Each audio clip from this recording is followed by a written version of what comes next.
super excited you're here. Thanks so much for taking time out of your busy content creation streaming schedule to be here. Thanks for having me. It's been a while. You and I have done, I'd say a handful / a lot of stuff in the past. But for people that have no idea what you do, like someone comes up to you in real life and says Sips, well, they don't call you Sips. But what do They do? They do in real life. Like they do, yeah. Normies will call you Sips. Like Even people that know me now call me that. Like the people I work with based in Bristol, if I go over and visit, they all call me that to my face. that's pretty amazing. Yeah. What if you go to like the local grocery store? People call you Sips, or they call you by your first name? I don't think anybody really knows me by my first name. I think, I don't know like what grocery stores you go to where people know you by your first name, but they just say like, "Oh, hello, sir," or whatever, And when you encounter like what I would call a normie, and they say, "Oh, what do you do?" When they're looking in your grocery cart of bread and milk and things, what do you honestly? What do you tell people that you do? I usually just say that I work in media because it's so general, right? Like, because I always feel a bit weird saying that I do stuff on YouTube or Twitch or whatever, because you get half the people just don't know what you're talking about, and then the other half of the people all of a sudden are very interested in talking to you, and it's like, oh, I don't want to have a full conversation. Like, I'm just trying to buy some eggs or whatever, so it's like it can go either way. So I usually just try to be very vague, but like still kind of tell the truth a bit, Mm-hmm. And I did a shred of research. I have your first YouTube video going up on your main channel on December 10th, 2011. Is that your first piece of content, or did you do stuff before that was not on your own channels? So that was the first YouTube video I made, following like a slew of live stream appearances on Twitch way back then. We were doing I don't know how familiar you are with the Yogscast, but they do the charity event. Can you explain what Yogscast is for people that don't know? Okay, Yogscast is a group of people that sprung from a World of Warcraft guild. We used to play World of Warcraft together. None of us were YouTubers or streamers or anything. We were just friends that played World of Warcraft together. And we all met through a website called somethingawful.com. So there's a forum there that you had to pay $10 to become a member of. And it was a lifetime membership unless you got banned. So you paid $10 to be a part of something called Something Awful. Yeah, somethingawful.com. Yeah. So what was Something Awful? Well, it was kind of like it was the place for memes way back then, like in like 2000, 2001. Like a lot of I think a lot of like the early memes of the internet originated there. And there was a community behind all of it called Forum Goons. And back then it was like prestigious, if you paid your $10 and you got in like early on the ground floor of Something Awful. And there was all sorts of stuff. There's a huge forum, huge community. There was all sorts of stuff. There was like subforums for gaming, subforums for like TV, subforums for like gun owners and stuff, like anything. It was all kind of general interest, like everything and nothing sort of stuff. And the gaming community especially had big guilds in a lot of the big games of the day, right? World of Warcraft. They had a massive EVE Online corporation. How did you hear about Something Awful? I just through friends when I was in high school. We used to just read they used to do like front page articles and make fun of games and stuff, and we thought it was pretty funny.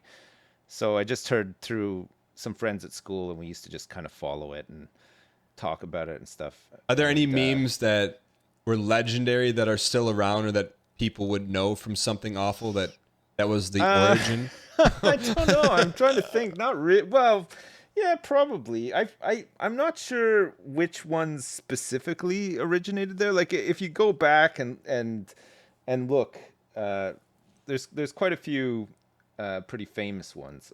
I think. I don't know off the top of my head, but surprisingly, it used to be kind of the internet makes you stupid was one of the taglines. Yeah.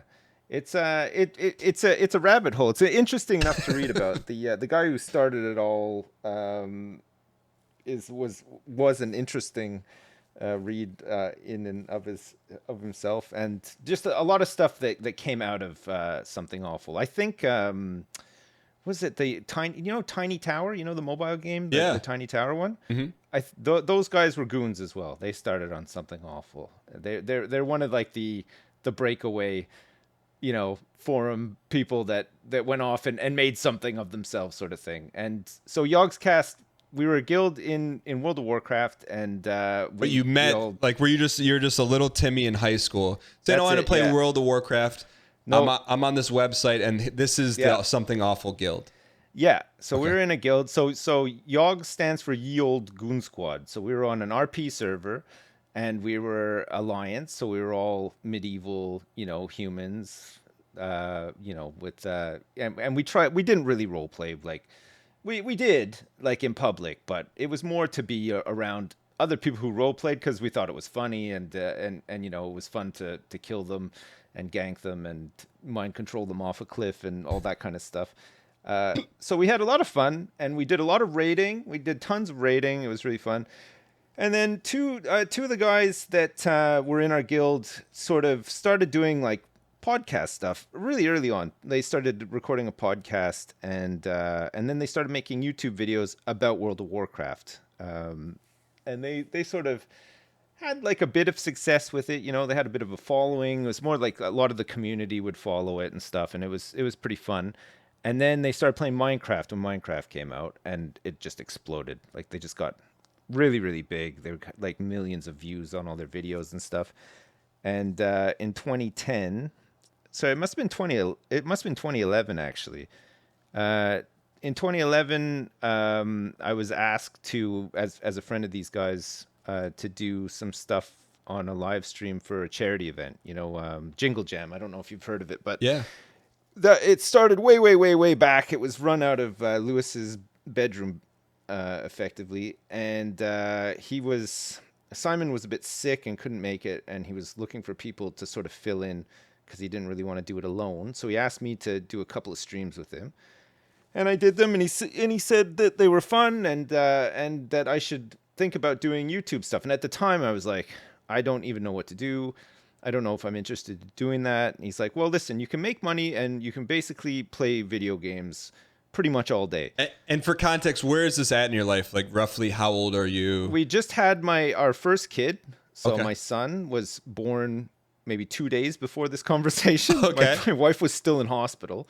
I was working at a law firm as a programmer, and I'd been there for maybe just over a year. Before that, I'd worked at a bank for about 6 years as a pro. Well, I did, like, tech support.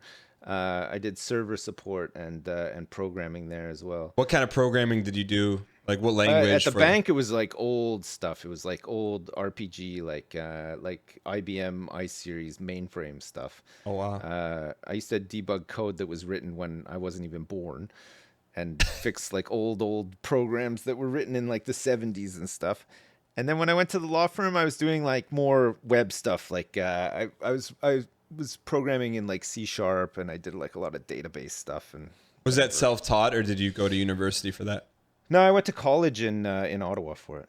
Okay, so you're doing this programming, and you get invited to go on this live stream, and you had not created any content prior to that. Nothing. Okay. No, I mean, I knew these guys from playing WoW with them, and we had a good rapport and joked around and stuff. But I was not interested in content. I was aware of it. Like, I used to watch like Day9's daily StarCraft stuff and bits and pieces, and I remember thinking, like, oh, it'd be so cool to do a job like this, but, like, never for a minute thought that I would do it. Like, I just didn't see a way to do it.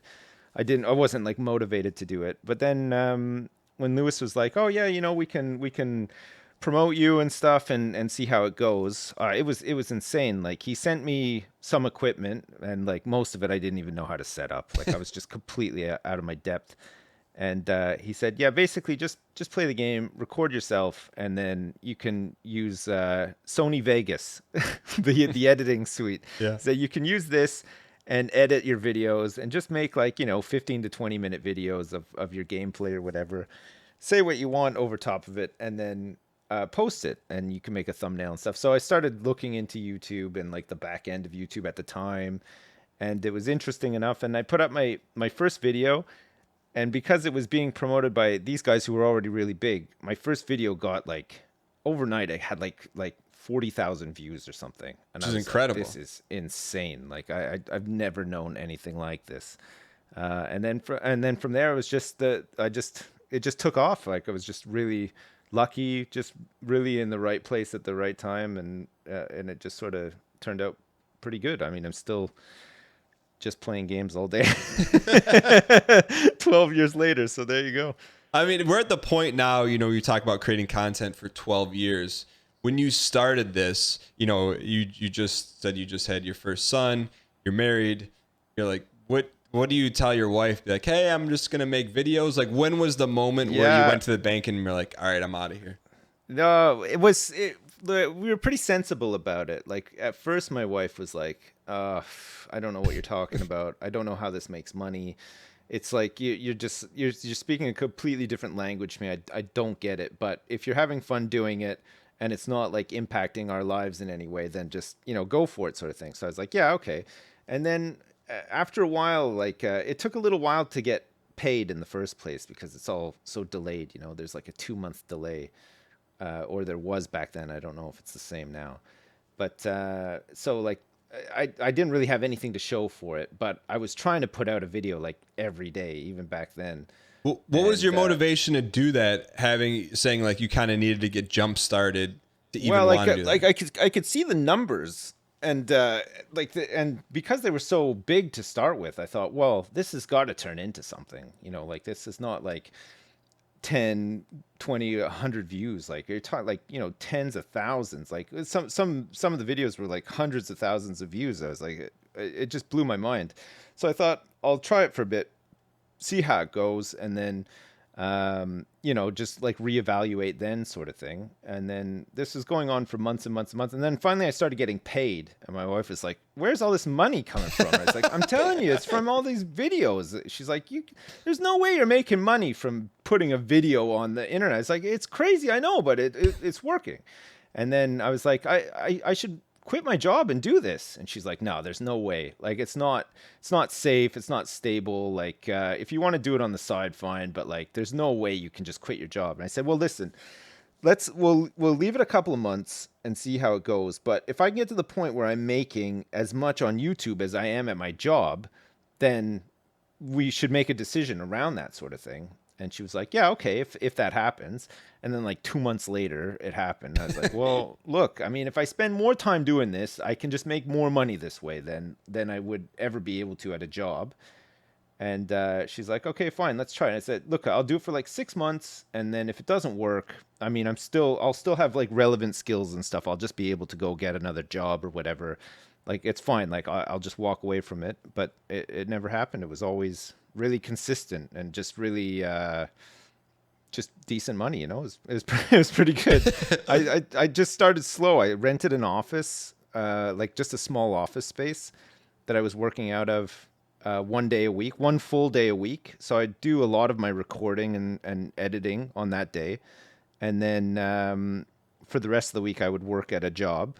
And then on the weekends, I would try to catch up a bit and do some bits and pieces where I could and spend time with my family and stuff. And then after a while, it was like it went to like more days. It was like two or 3 days. And then after that, the place I was working at was like, well, you're working less than part-time now. So like, I don't know if you want to just like call it quits or whatever. But my boss at the time was really good because he called me in one day to his office. He's like, hey, can you come in here for a second? I was like, yeah, okay. And he was watching one of my videos. He's like, this is you, isn't it? I was like, oh no, like I don't want anybody to know about this. He's like, no, this is great. It's really good. I can't believe that I know somebody that's doing this. And I was like, yeah, I know, but I'm going to have to quit. Like I want to do it. And he's like, yeah, no, I understand. Like it was pretty good. It sounds like nice. Like the perfect exit from maybe like a potentially awkward situation. Did you ever ask him how he found the video? No, I just like I was mortified. I couldn't even I couldn't even ask him. So So was yeah, that the no, it's moment that like it hit? When did it hit you that you're like, okay, this is stable, this is amazing, and I get to do eh, this? pretty early on, but there was just a lot of there was a lot of umming and ahhing. I mean, I wasn't like sure that it was stable either because I was just used to working, corporate. Like I worked at like HSBC and stuff, so like these are big, safe corporate jobs. Like the only way you're leaving is if you're made redundant or you really screw up. But like you know what I mean? Like it's not something that happens all the time. So it was definitely like a bit scary, but after a while, we just thought, oh well, we'll just take the plunge and see what happens. But And it 12 and never looked back. It's been great. God, so it's way better than working in an office. That's for sure. do you like, and now that we're gonna jump around a little bit, but now that your kids are older and stuff, do they have a full concept of what you do? Do they think you're cool? Do they not care? Do they think My son very much does. I don't know if he thinks I'm cool, but he's aware, and some of his friends have watched some of my stuff and stuff, so they are aware. I don't think it impacts him that much. My middle daughter, not a like doesn't could not care less if she tried. She just doesn't. It doesn't impact her at all. She doesn't really know. She doesn't really ask. And then, well, the baby is just so small, so she doesn't really know. She doesn't know anything. But yeah, no, my son's is 12 now, so he's like very much. I want to be a YouTuber when I grow up. I want to stream, or I just want to play games. Like he plays Fortnite and like Marvel Snap and stuff. He was playing Bloons TD6 okay?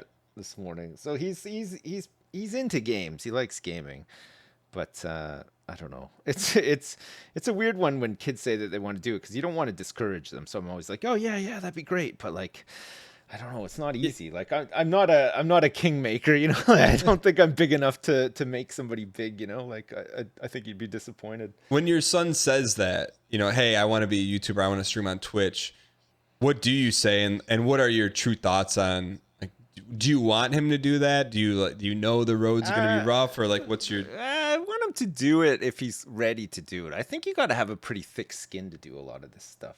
Like there's a lot of. I think if you're like an anxious person, or if you're somebody who takes things very personally, or whatever, it could be difficult. But he's pretty laid back. Like I think he'd be able to handle it. But um, I don't know. I mean, he's so young as well.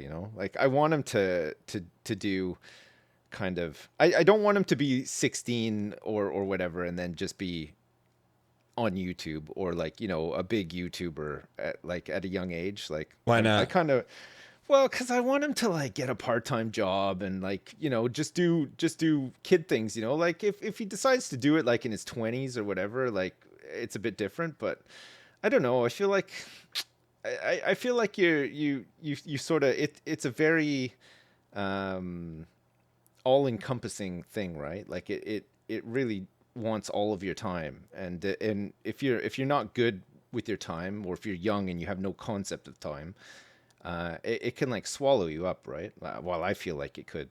I'd rather him sort of like work and do like a couple of things and travel and not feel like he has to do that. You know what I mean? Do you feel like that? You I feel like don't. I personally, I don't feel like that, and I think it's because I started like I was 31 when I started, so it's I wasn't like exactly a kid, but I feel like if you start out really really young, like I don't know, it might just suck up all your time, and then you just find yourself at a point where you're like, oh, all that's all I've done, like since I was young, I haven't done anything else. Like I'd rather do a bunch of other stuff and then come around to it later. you talk about balancing time, and as a dad of three and you stream, like what are some of the challenges? Like, do you ever other days where you're like, man, what the heck? Or how do you balance that where the family life's good and Oh, I mean, you can probably relate to a lot of this, but I mean, you never know what you're gonna get most days when you got kids, especially when you got lots of kids. yeah. So, I mean, for the most part, it's kind of like business as usual. You get into a nice routine. I try to just work, office hours if I can, and What but are office some hours for you? like 9 to 5, but for me it's more like 11 to 6 or so. It varies, but yeah, like if the kids are if somebody's sick, or I mean, not just one of them, if all of them are sick or whatever, the stuff comes up where you're just like you can't do anything about it, and you just have to take a day or whatever. But it's nice to have the flexibility for sure, because like As a creator, how do you process that? Because I know there's a couple schools of thoughts. One's like, okay, if you're not live, like you're missing out. The community's going to go somewhere. Versus like, hey, like I feel like I have this freedom to do that. Where do you lie in that spectrum of? yeah, it's not that I don't care. Like I think about stuff like that, but um at the same time, my mindset is like, well, there's nothing I can do. Like I could sit around and think about how much I'm missing out on, but it doesn't matter. I still can't go and do it. Like it doesn't matter what I would do. I wouldn't be able to get out of any of the situations that I'm in with kids and a wife and stuff. So I try not to like dwell on it too much, Mhm. Just like I'm reasonably flexible. Like I take like vacations, like we go away and stuff. I usually don't really work on the weekends, although sometimes, like if I can, I will. And I'm very bingy with games too. If I'm playing something, like that's all I want to do. Mhm. So like if I can nab like an hour or two on a Sunday or whatever, I'll do it. But sometimes it works and sometimes it just can't work, like if we're going out and doing a bunch of stuff or whatever, and I can't do it. But yeah, it's weird. It's like I was saying before, like in relation to my son, like it's hard to do like work life balance because it's your hobby as well. Like like I'm sure you do a bit of gaming outside of streaming and stuff. I actually don't, because you have 3 kids, right? Yeah. And that's where it's like, I don't personally, because I put everything in when I'm streaming, and then when I'm done, I'm like fried. Are you not fried when you're done streaming? I'm not super fried, no, because I don't know, like I feel like with your stream is like more of a show, like you put on. No, I'm not saying you put on a Mm. show, but like your No, I streams get are what you mean. actually interesting. Mine are not. Like I just sit there and play. I just play the same game for months and months and months and months. Like I just view it as I just want to play games. Like even when I started streaming, before that I was doing YouTube, but when I was doing a lot of YouTube, I wasn't playing that much that many games at all. Like I would play like a game for like 2 hours a week, and then I would just edit, or maybe a bit more, but and then just edit up all that footage.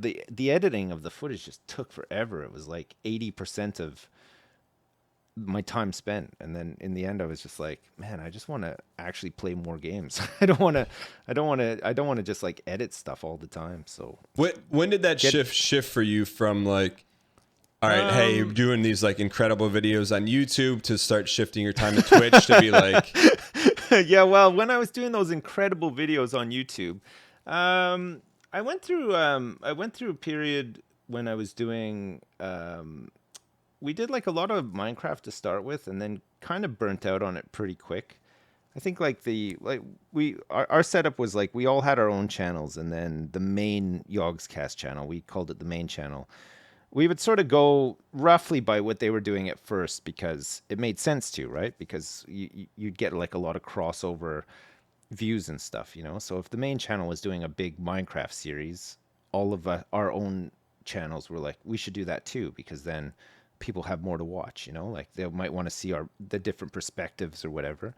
But then after a while, I think a lot of people just got really sick of doing Minecraft content, and like how long would you say you're doing Minecraft content for? for a couple of years probably. Okay. It was like I feel like it was long, but not that long. I don't know if it like completely overstayed its welcome.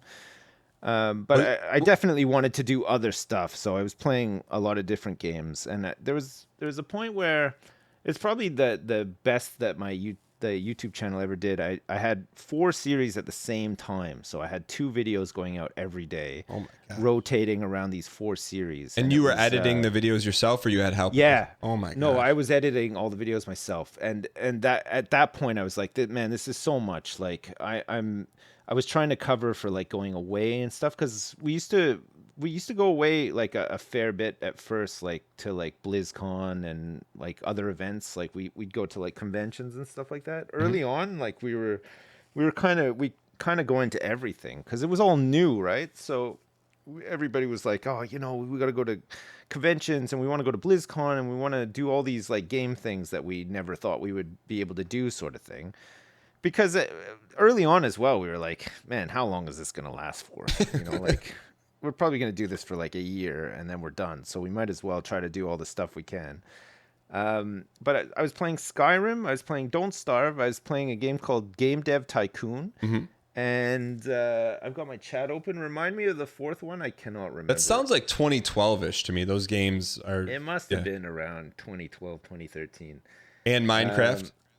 SimCity. Oh, it could have been SimCity. Yeah, it might have been the SimCity that came out in 2013. The last one before Maxis was gutted and ceased to exist. So I was putting out all these videos, and it was fun at the time, and the channel was doing really, really well. Like the videos were getting lots of views and stuff, and it was great. But I remember getting like to a point with it where I was like, man, all I'm doing is editing. Like I barely play these games. I don't even know where I'm up to half the time when I come back to them and stuff, like trying to maintain these series and stuff.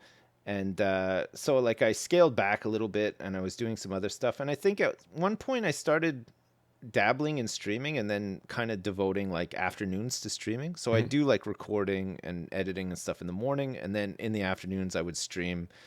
I started streaming like GTA 5 and Hearthstone. I used to play a lot of Hearthstone on stream because it was just an easy game to play on stream and stuff, and I liked playing it as well. I don't mean to say this to be a smart aleck. At any point, did you consider hiring an editor?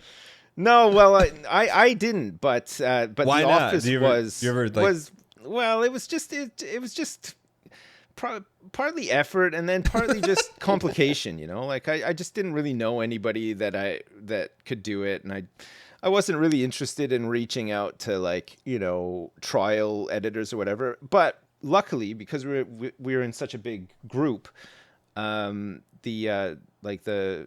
Office and the main channel had started hiring in editors, and then they'd started getting those editors to help some of the other channels. So I was given an editor after a while, and that was great because I could just record and then just send all my footage, and then somebody would edit it all up and stuff.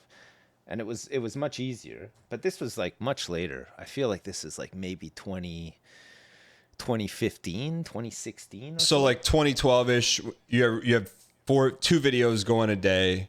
Yeah. And then around 2015, are you not posting daily anymore, or is it once a week? I think I was still posting daily as much as I could, but I didn't mind missing a day here or there, sort of thing, But like the consistency was always like really important. I still think it is kind of important, but it just depends on what you want to do, Like I feel like I've done a lot of that already, so I wouldn't want to go back to doing it, Like I feel like if you're just getting into it and it's your first experience with it, it's really exciting, and that's what you want to do. Great, like I would recommend it. But having done stuff like that before and knowing how burnt out I got and everything, I'm like I wouldn't want to go back to that.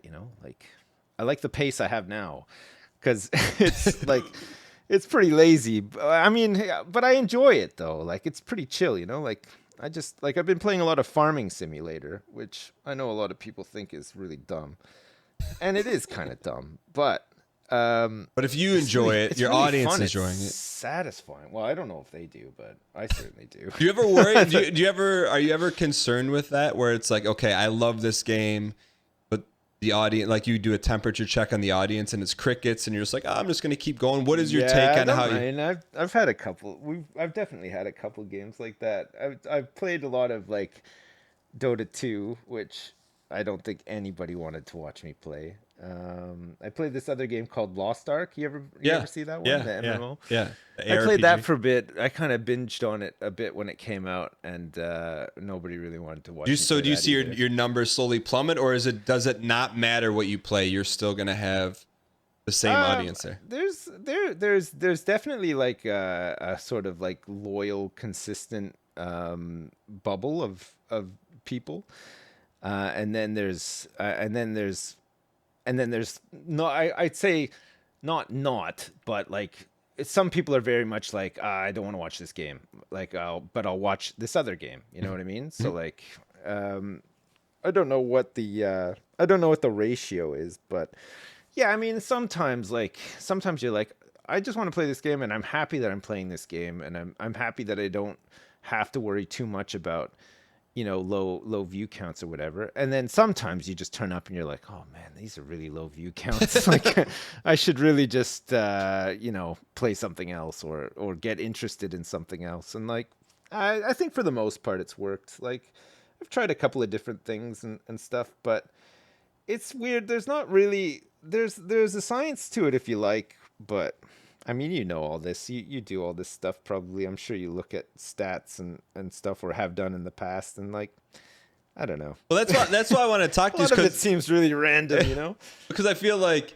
if you go to your Twitch stream, it's very like laissez-faire. It's just kind of like very chill, and yet it's very effective. So it's like I just have a feeling we think very differently about these things, and that's why, like for you, it's like, oh, it's like like the view count goes down, I'll maybe consider and adjust, and sometimes you don't. But like the one thing I haven't really heard you bring up, which is super refreshing, I guess, depending on how you're listening, like doesn't sound like you like talk about money, or you're not doing things based on that at this point in your career, or am I completely off base? No, I mean, I'm like, I think again, like it's been pretty consistent, so I've never really had to worry too much about it. Like there's always like I mean, I get decent views. I have like a decent amount of subscribers, and I get a decent amount of brand deals as well, and all that kind of turns into money. We used to do a lot of merch stuff, which is pretty good too, but we don't really now. And I mean, we make a bit of money off like the podcast that we do, like a podcast as well. Me and two other guys, and I mean that does okay. And then there's like another YouTube channel where like all the stream VODs go, which it's not amazing, but it like there's such a high volume, it just actually does pretty good too. So there's like a couple of streams, like it's not too bad. Like it's not all hinging off of just Twitch views, like there's other stuff spinning like in the back too. So it all kind of evens out. But I mean, I don't know, like I don't know what you're like with brand deals, but like there's certain ones that I just don't do. Like I tend to only do them if it's a game that I either am somewhat interested in or a game that I really like. Like occasionally you get burnt. You think the game looks good and then you go to do it and it's not that great. But like for example, like have you had any, I mean, don't, you can say the game if you want. Have you ever had a situation in which you're like, it was a complete dog, and then did you finish it or did you like pull the plug? I've had situations where I've pulled the plug because it was so bad.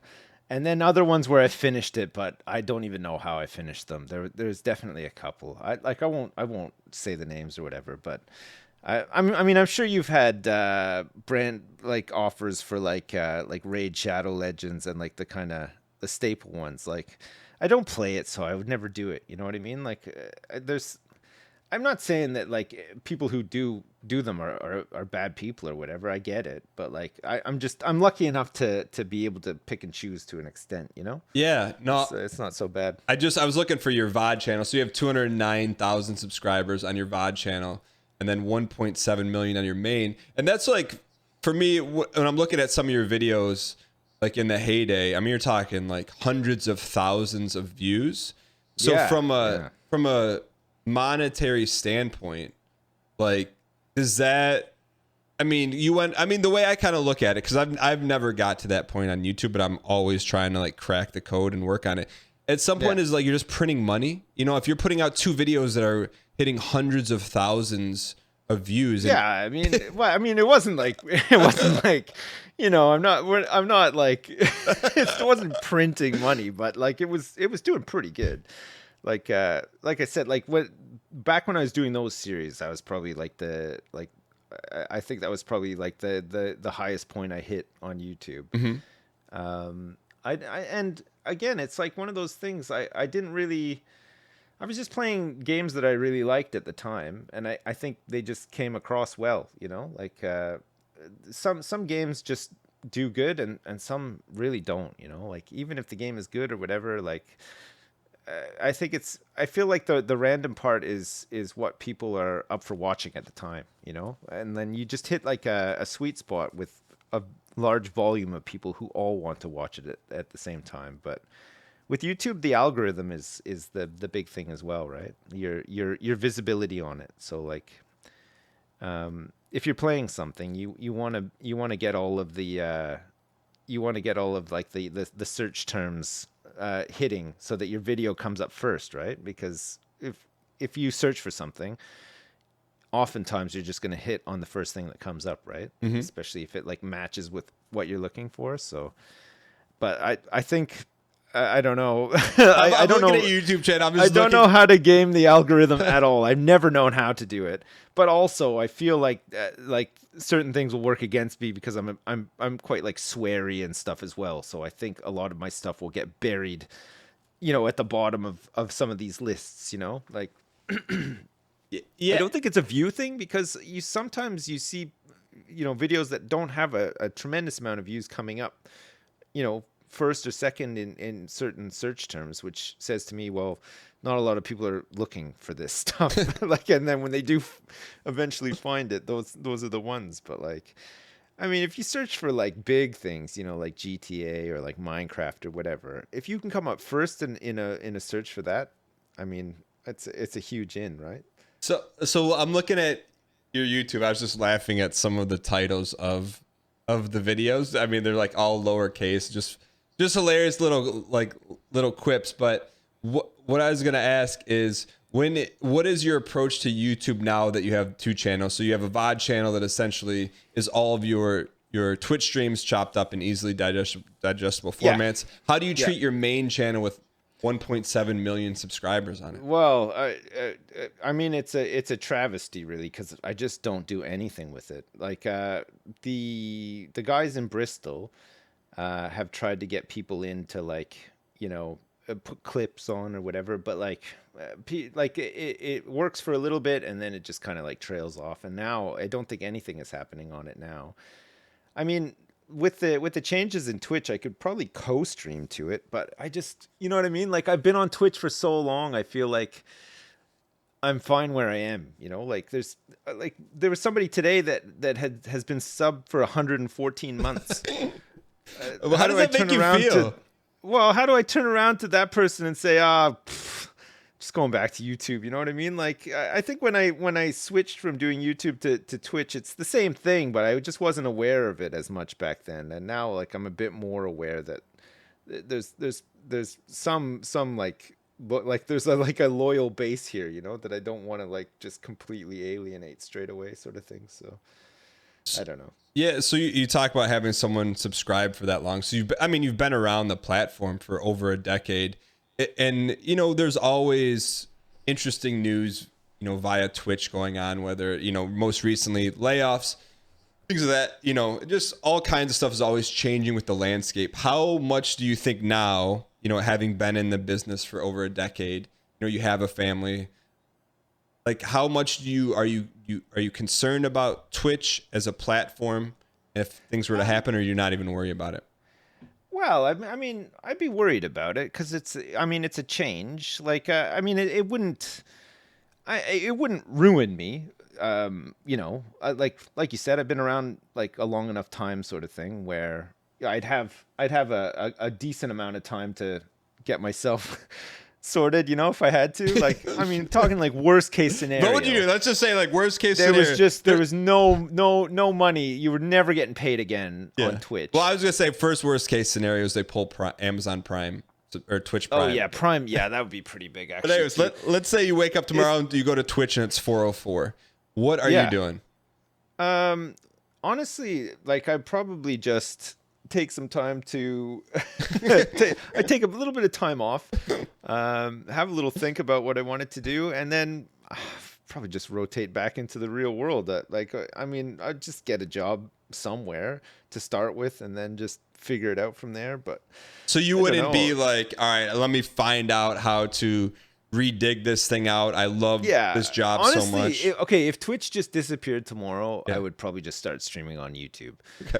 Just to begin with, and just see how it goes. And then if it really wasn't working or whatever, I would just go to Kick, I guess. No, I'm just joking. Not joking. No, I mean, I'd probably just YouTube. I'd probably just stream on YouTube and hope for the best, you know. And then just play it from there and see. Because here's the thing. These are my thoughts you didn't ask. Is like, if Twitch goes away, to me, like the desire of live streaming doesn't go away, right? So yeah. People are gonna go somewhere. Probably it's gonna be fragmented, but I don't know. But it sounds like you are so well split or diversified. Where if one thing goes down, like Twitch, like if Twitch goes down, yes, that's not ideal for you, but it still sounds like you're okay. Yeah, I think I'd be okay. I hope I'd be okay. I don't want Twitch to go down because I'm used to it. You know, like it's not that I love Twitch. I stream on it every day, and I see the same faces every day, and I enjoy it. It's nice, you know. Like I'm comfortable with the back end app and the chat. I like how the chat works with all the little emotes and stuff. And you know, like I tried to watch a YouTube live stream one time. It's just not the same, you know. It just feels like a bit. I don't know. Yeah, I agree with you. It's like Twitch has done one thing extremely well, and that's build the best live streaming platform that integrates community. I mean, it's just, I feel the same way. You go, you know, even back in the day with Mixer, you're like, what is this? Like, it doesn't even, nothing fits together. But with, I don't know if you've seen, there's like a handful of YouTubers starting to retire. Have you? Yeah, I've seen this trend. I don't know if they're full. Like some of them are full on retiring, but I feel like a lot of them are just sort of are saying they're retiring from doing a certain type of content. Got it. Like a lot of the ones that I've known of for a while and seen are like, yeah, I'm retiring from posting Minecraft videos. And it's like, okay, but so you're still doing everything else, but you're just not going to do Minecraft videos anymore, which, I mean, that's fair enough. And I mean, it's probably, you know, if you're well known for doing that, it's probably a decent thing to give people a heads up.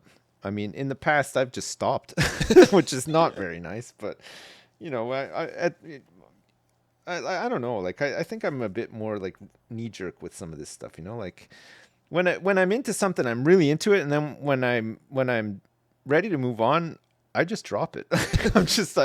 I don't really like, I'll just wake up one day and I'll be like, oh, I don't feel like playing that game. And then I'll just move on, you know? Do you feel like you ever feel that way with Twitch? Like where it's like, all right, you wake up one morning and be like, all right, I'm done doing this job. Or what does retirement look like for you? No, I don't feel like, I feel like it's because it enables me to enjoy my hobby. I don't ever feel like I want to stop. I don't think I've ever had a point where I was like, oh, this sucks. Like I need to go do something else. I've never felt like that. I've always really just enjoyed doing it. And it's become so sort of, I've gotten into such a routine with it. I can't really imagine doing anything else. I don't know how I'd function if I had to go back and work somewhere, but now that I'm a bit older and wiser, maybe, I don't know. I feel like I would be all right at like any job, you know, like I used to work at like retail and other places before I got like better jobs like programming and stuff. And at the time I used to hate them. I used to just think, oh, this sucks. You know, this is not going to get me anywhere, blah, blah, blah. Like, but like looking back, like, man, they were great jobs actually. Like they're just so simple, you know, like, and like the people that you worked with were like pretty decent. Like I made a lot of really decent friends like through some of those jobs. And I don't know. I feel like if everything stopped, I might just go back to doing something like that, you know, like being like a warehouse guy or something. Like I used to organize warehouse, like the warehouse of a grocery store. It was a great job. It was super fun. And keeps you fit too. You had to like pick up a lot of stuff, and it was great. I'm starting to understand why your game selection is what it is. Yeah. You like organizing warehouses. I'm too lazy to do it in real life, so I'm doing it in a game instead. Yeah. But I think that's the interesting thing about talking to you. Like, you know, I've interviewed a lot of people in our space, and you're one of the very few people that is very like laissez-faire, like, yeah, whatever happens, happens. I kind of go with the flow. I don't stress it. And I think that comes across in your content in terms of like, hey, like you're there, you are who you are, you enjoy it. And I think that your community reflects that. And have you ever had, because early on you mentioned, we were talking about your son and if you wanted him to do, or your opinion, and you said you have to have a thick skin. Why do you say that? Have you ever had any situation where you're like, oh, this person crossed a line, or did you get to a No, point? it's not so much cross the line, but like I feel like I feel like it's not so much a case of um it's not that people like judge you, but people when you have people watching you, like they'll call you out on stuff, right? Like for being like, you know, bad at a game, or like, you know, saying something stupid or whatever. And you know, for the most part, you just think, oh, whatever, you know, like just go with the flow or whatever. But for some people, they'll get stuck on stuff like that. Like I know people that are like that too, you know, like they're just like they need to really be like in control of everything they're doing. And like if somebody said something like that to them, like it would just they wouldn't be able to handle it, you know, like they'd just spend their whole time like arguing with somebody or trying to prove that that's not right or whatever. And I don't know if that's the way to go about it, you know.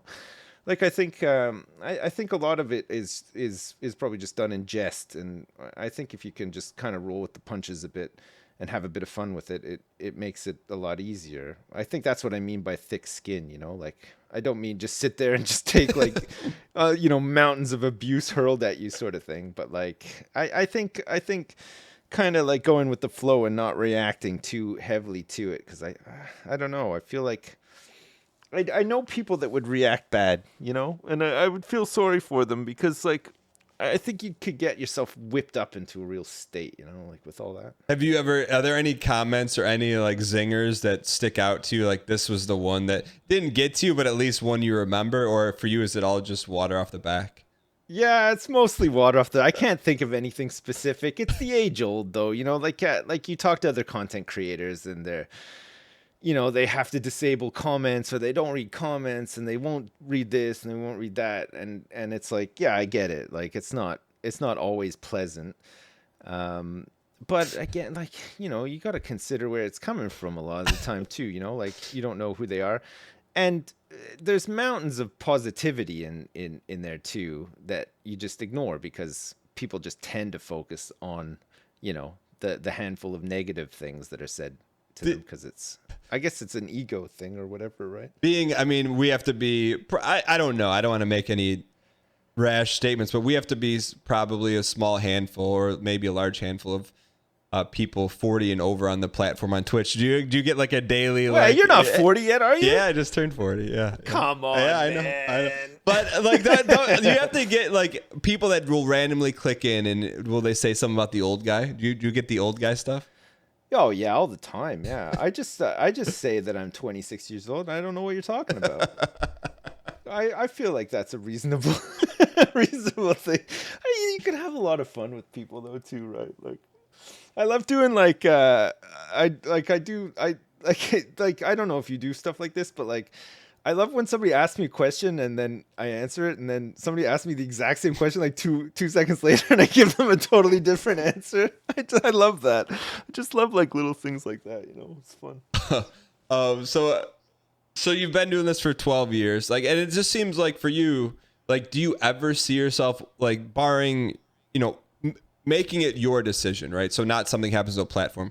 Do you see yourself doing this indefinitely until like, you know, Father Time knocks on the door and says, all right, Sips, it's time to go? Yeah, I mean, I'll do it as long as I can. Yeah, I mean, I don't know what else I would do, honestly.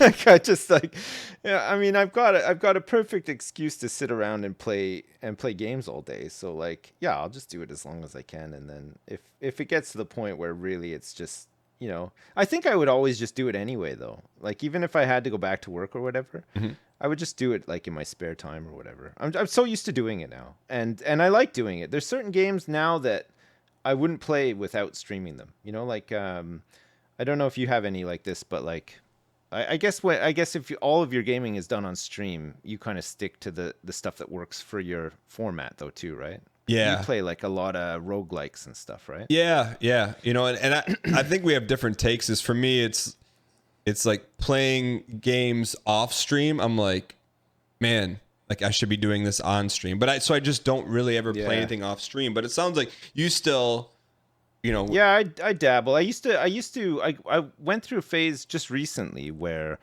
I'd stream during the day. I'd go have dinner, put the kids to bed, watch a bit of TV or whatever, and then I'd come back out and stream more because I was just really into the games that I was playing. But man, I was going to bed so late, and like my schedule was just all messed up and stuff. So we went away in October, end of October. We went away Where'd you go? to Disneyland in Paris, the Euro Disney. Oh, nice. How was that? Well, I mean, it's Disney. It's just so close. Like I don't want to take 3 kids on a 10-hour flight to Florida, so we just take them on a boat and a train and get to Disneyland Paris. It was fun. It was good. It was my daughter's birthday while we were there, so she was thrilled. Was it as a dad? Was it enjoyable for you, or are you kind of just like trying to keep everything together and everyone organized? Yeah, no. I mean, there was points that were really enjoyable, and like, I mean, a bit nostalgic too. I remember, like, I never went to the European Disney when I was a kid, but I went to the one in Florida once when I was a kid, and you know, you sort of you have those memories of yourself going, and then you see your kids having a fun time, enjoying it and stuff too. So like, it was really good. I don't know if I'd go like as an adult, like you know what I mean. Like I feel like it's a great experience when you do take your kids. But when I got back, I just thought I just need a better routine, and so I stopped like streaming at night and gaming at night as well. But what did you replace the nighttime? Like, what do you do instead? well, I've been watching TV a lot, but I mean I always did. But I've gotten into some reality shows. But we're mad into the Traders, so we're looking forward to your debut. I think yours is starting on Friday. Am I right? Yeah, Friday. I think because you live it. I think it comes one day later. Oh, right. Okay. Yeah. Because we have the Australian and the first season of the U.S.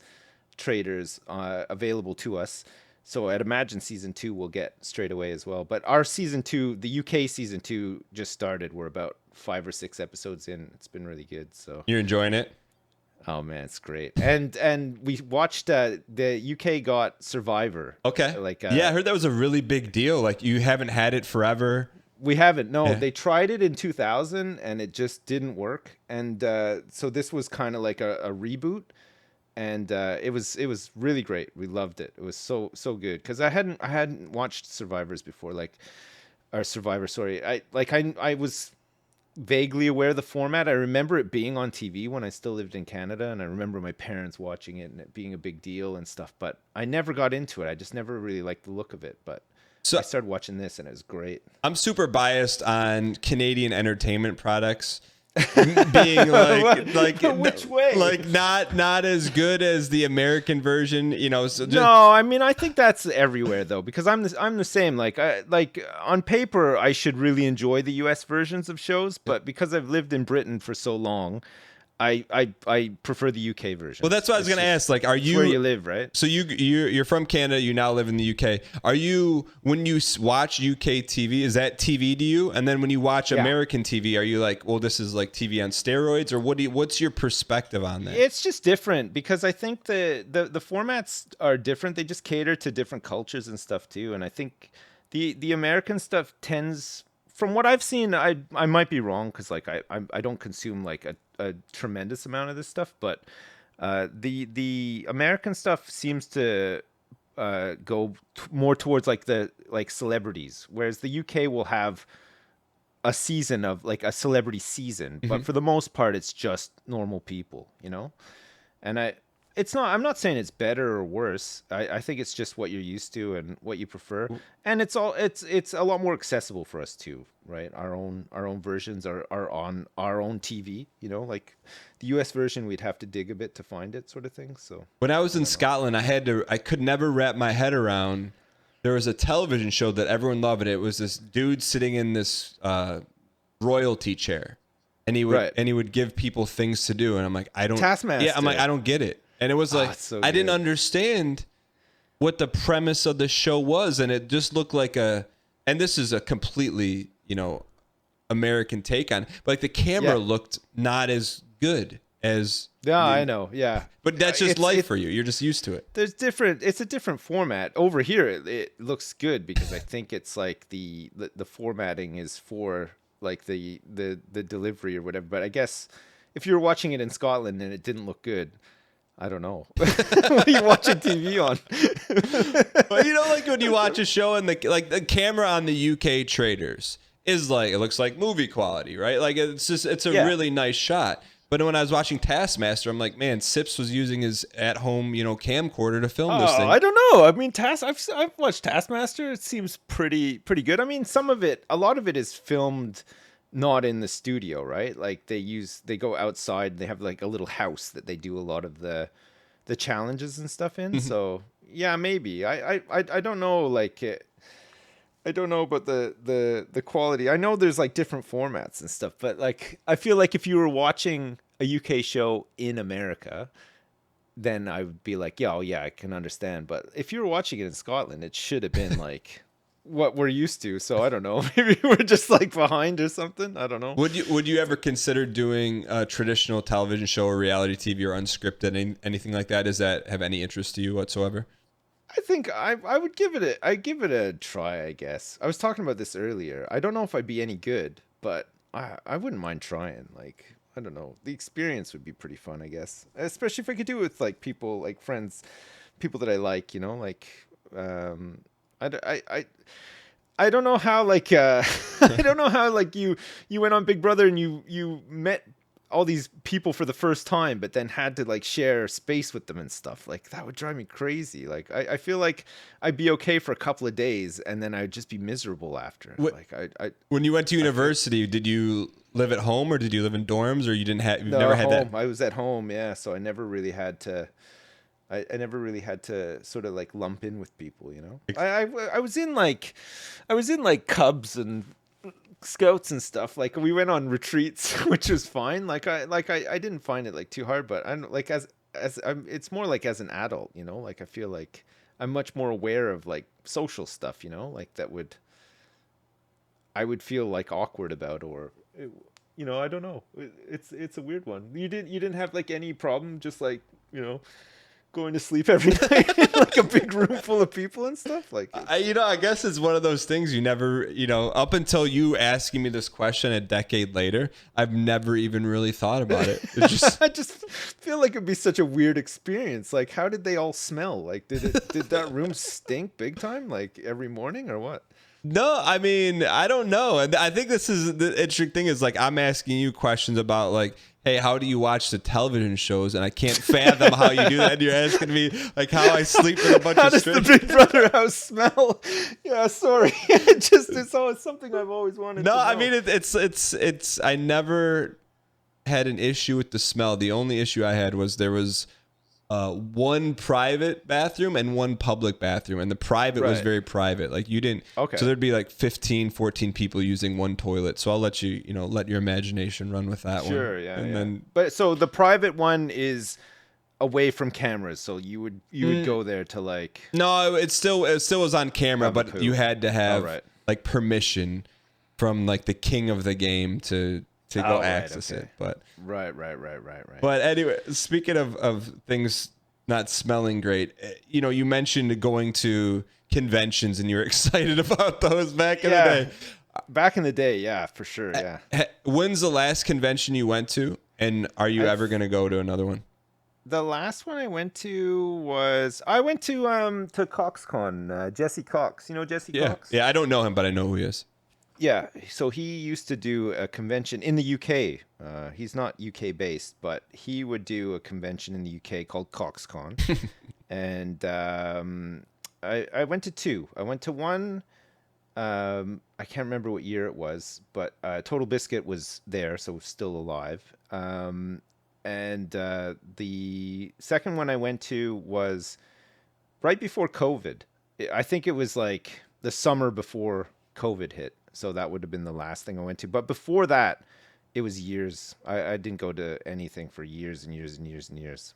I did CoxCon. When you went to the last one, was that, I mean, hearing you talk about like being in a room with strangers or sleeping with strangers, how do you handle when people come up to you and be like, oh, yo, Sips, da da da da da? Like, were you? At first it was a bit weird, like I wasn't used to it, but after like a couple of minutes, you just kind of you get into the flow of it, and then like every once in a while, you would just sort of think to yourself, what is going on here? But then, like it's fine. Like I didn't mind. Like it was the setup for us at conventions was really odd because it's like we went to them, but we were like billed, so it's not like we weren't there just like wandering around enjoying the convention.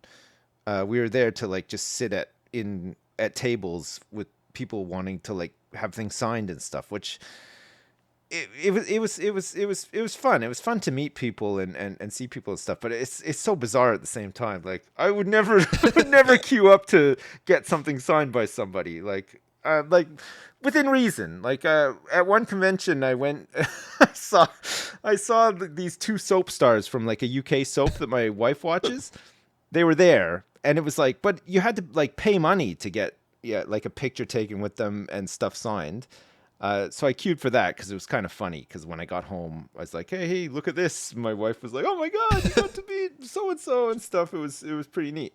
But I think that's the only time I've ever done it. What was the name of the soap opera?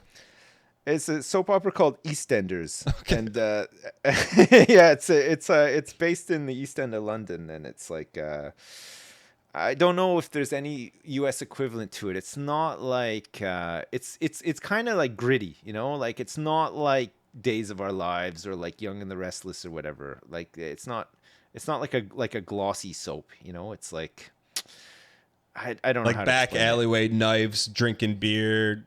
Yeah, Okay. it revolves around a pub, and Okay. like the pub is like the focal point of this square, this neighborhood in London that all these people live in, and it's hugely popular over here. Like it gets millions of viewers every week. It's on a couple of times a week, but there's a whole slew of them. There's one that takes place in Manchester called Coronation Street, which is similar, but it just takes place in a different part of the country. And there's a bunch of other ones. Like I think the soap format in the UK is a bit different to North America. Because I remember my mom watching Young and the Restless and The Bold and the Beautiful and Days of Our Lives and all that, and they're completely different. For you, like you sound like you've been in this UK culture. Where do you consider home, and do you feel like your Well, kids are like UK? I moved here when I was 23, and now I'm 43. So I'm getting to the point now where I've lived here almost as long as I ever lived in North America, and I spent my whole adult life over here. So Are you I don't know. are you a citizen? Are you a dually, or what are you? No, I'm not. Well, I am through marriage, but I don't have a British passport. I still have a Canadian one. Okay. And then are you your kids? So your kids, are they? This is a They dumb are question. Do dual, they have yeah. accents? Do your kids have accents? Well, yeah, they have like British ones because they go to school here and stuff. They don't really notice that don't have the same accent. They don't seem to. It doesn't seem to bother them at all. Like I'll say something and like I'll say it completely different to how my wife would say it, and they're just like, oh, whatever. What's this guy talking about? They don't. They sometimes they try to like mimic my accent, but I don't know. Like if you've ever heard a British person try to put on like a North American accent, Yes. there's certain like I don't know. There's certain words that they just cannot do. It's kind of funny. Um, this is another random question. When you being a dad in the UK, do you have to relearn certain things? Meaning like, okay, you grew up in Canada, you expect school to go a certain way. Is that like a completely like you're currently like constantly learning things how they're different in the UK, or is it all? Not so much. It's there's similarities, and then there's stuff that's different, but there's not so much done differently where it's like overwhelming. Like it's pretty easy to like pick up and stuff, and it hasn't been too bad. Got it. But like I said, I mean, I spent so little time as an adult in Canada. Like I like worked part-time jobs and stuff as a teenager or whatever. But I mean, I don't think I ever paid. Like when tax time would roll around, the government would always give me money, like because I earned so little. You know what I mean? Like I'd always ended up paying too much tax, so they'd give me like a rebate, which does not happen to me now as an adult, but certainly back then it did. So like my experiences in Canada, like as not an adult, were just completely different. You know, I don't know. I understand. Sips, I want to, as we wrap stuff up here, I want your prediction for what do you think? Do you think over the next, say, 4 to 5 years, do you think Twitch evolves or changes at all? Or do you think 5 years from now, we're able to do very similar, almost the exact same thing we're doing right now? I think it'll be pretty similar. I can't really think of anything that will, blow it up sort of thing. I think it'll probably change a little bit. Like YouTube kind of got to the point where it got so big that it had to change in certain ways, and maybe through those changes people will migrate over to other platforms or whatever, but I'd expect it to be more or less the same. I don't know. I mean, 5 years is a long time though. You never know. Yeah.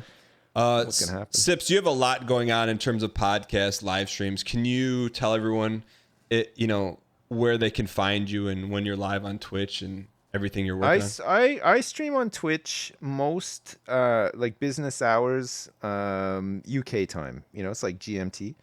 So I'm usually around during the day. Sips underscore is my Twitch channel, and I play really bad games for the most part. Like I've been playing Farming Simulator 22 for like 3 months straight.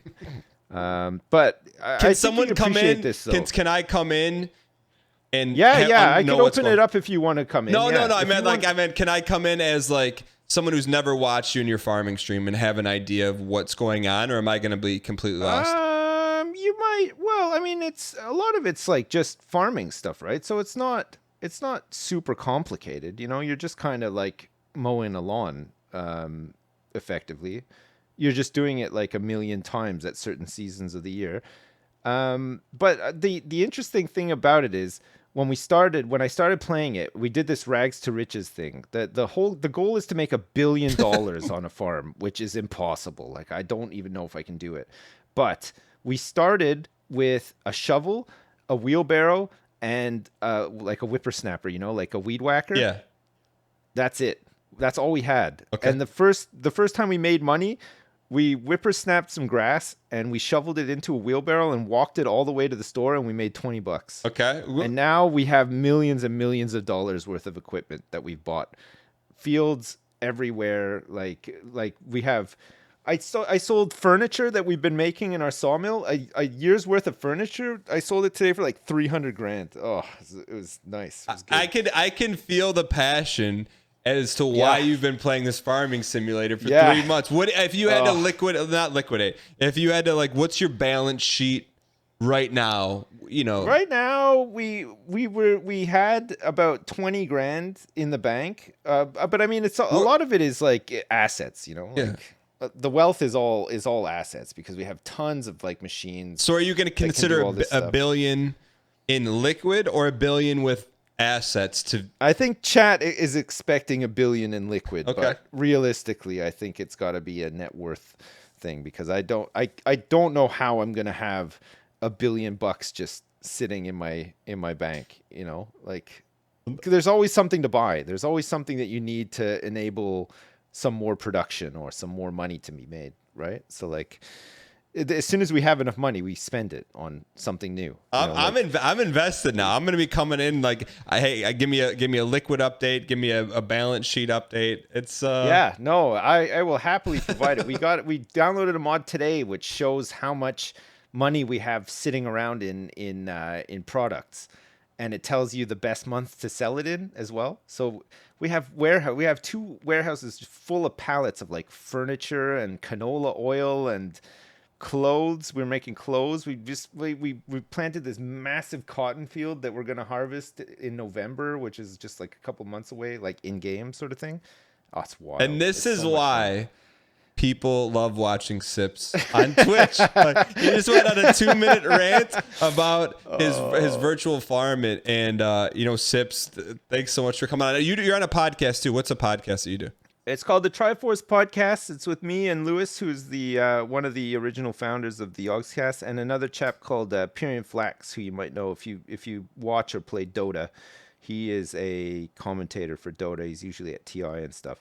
We do a weekly podcast called the Triforce Podcast, and it's a bit silly. It is a little bit silly, but it's fun. It's good fun. Awesome. Sips, it was so nice catching up, man. I'm going to be checking in on the farm, and thanks for taking time out of your day to come on the podcast.